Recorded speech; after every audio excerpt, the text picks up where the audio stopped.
Good morning, everyone. It's Dr. Hodges. I am just on my morning walk. I feel like I haven't made one of these videos in a while. Probably because I haven't made one of these videos in a while. My husband is off visiting his mom in Houston. I just dropped Margie off. I don't have to be in clinic for a while, so I am making the most of my time and going for a walk.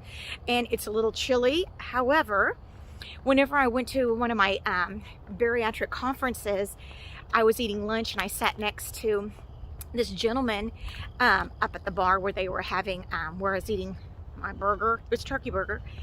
And he was a PhD and he was actually presenting a paper on how whenever you work out in, when it's colder, it helps you to develop more or have a transition more of your fat to brown fat, which has a higher metabolic activity.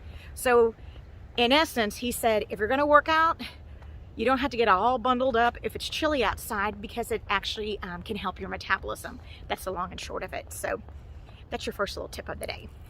But what I really wanted to talk about is carbohydrates, foe or friend. I have a lot of patients that ask me, can they eat carbohydrates? Can they not? And I think it's also very confusing in literature and in social media, online. There's just so much different conflicting evidence. And I think it makes it very difficult for people to decide how much carbohydrate they should or should not eat, how much fat, how much protein. But for the most part right now, I just want to give you some little pointers on carbohydrate. And the reality is that there's nothing inherently wrong with carbohydrates. They are a very efficient way for your body to break down and release energy. It's actually the easiest way for your body. And so that's part of the reason why when we're in a very stressful situation, our bodies have been fine-tuned to have cravings for sugar, because that when you take it in, that's the easiest way that your body can break something down so it can get a big burst of energy. So that's just how God made us. So, you know, so inherently there's nothing really wrong with a carbohydrate. But when can carbs go wrong? So, you know, I think one of the main premises about carbohydrates that I want you guys to know is, especially if you have a malabsorptive procedure, is that when you're eating a simple carbohydrate, and a simple carbohydrate would be like a simple sugar. So it could be fruit, like a citrus fruit, you know, the sugars that are in like in an orange or pineapple. It could be like we were making cookies the other night and Margie took a big old scoop of frosting. So you eat frosting, all that sugar that you put in your sweet tea. So simple sugars, not complex carbohydrates like a piece of bread, but some of these simple sugars. Your mouth has an enzyme called amylase. And amylase is the little enzyme that helps to begin to break down sugars. So digestion takes place in your mouth. The lining of your mouth and the lining of your small bowel, they all have this enzyme. And so think about whenever you suck on a lollipop, when you're licking on it, it dissolves, or that's also why they have sugar-free gum. You're chewing on your gum, the sugars that are in the gum, the lining of your mouth is going to absorb 100% of that sugar, okay? That's where absorption is beginning to take place. Your mouth chews it up, your mouth starts to dissolve and break down and absorb simple sugars. The esophagus is just like a food chute to bring it down to your stomach. Your stomach is really like, kind of like a holding bag, a holding pattern. And then it begins digestion of bigger molecules. And then it's the small bowel that will finish digestion. So if you are someone that's undergone a gastric bypass or a duodenal switch or a revision of your bypass, you might kind of think you're home free. You're like, you know what? I have that restriction. My stomach is small. Go me. But I also have that small bowel rearrangement, so I'm just not absorbing everything. And that is partly true. However, What you are absorbing, probably 100% of, is going to be a simple sugar. It does not matter that I have rearranged things.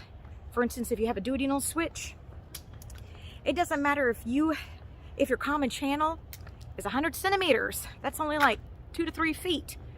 If you kind of do the conversion. It doesn't matter if you have just a short amount of bowel left to actively absorb big molecules. The minute that sugar gum went in your mouth, or the minute that you took a sip of that sweet tea, all the digestion and therefore absorption of those simple sugars began in your mouth.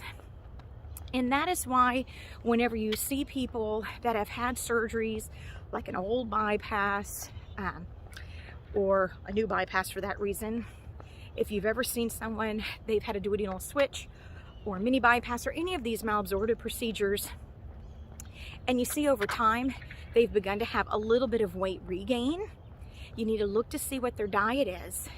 I suspect a component of their diet is going to be an increase in the amount of some of the simple sugars that they're taking in, because they're taking in 100% of those sugars.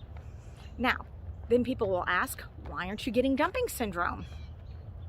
The answer is they probably are, or maybe they're just taking it in such small quantities that it's not enough to elicit a big rise in their insulin. They're just doing little bits over time. I know I've done a video on this before in the past, where the most common ways where I see people to regain their weight is if they drink their calories, sweet tea, if they graze throughout the day, or if they crunch on a bunch of crunchy snack foods. So when you're looking at your carbohydrates, I really encourage you to, number one, try to limit them if you can. And the only reason why is, number one, it could induce dumping syndrome. But then number two, you need to know that depending on the type of carbohydrate that it is, you may be absorbing 100% of that. And what you want to do is set yourself up for success. You don't want to set yourself up for failure. Now, does that mean you can never have a Hershey's Kiss? Absolutely not. It doesn't mean that at all. However, it's probably best that you don't keep a little bowl right out in the living room, where every time you kind of walk by, especially if you're working from home right now, that you go and you have a little Hershey's Kiss.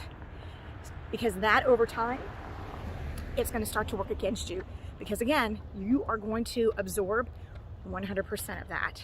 Okay, so does that kind of help you guys?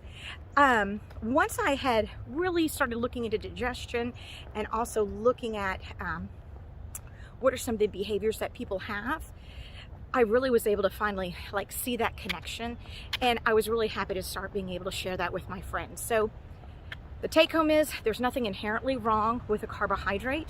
We need carbohydrate, fat, and protein in our diet. That is just how we were made. However, when it comes to simple carbohydrates, they certainly can work against you and your weight loss. So use those sparingly. I hope that this has helped, and please share this with your friends.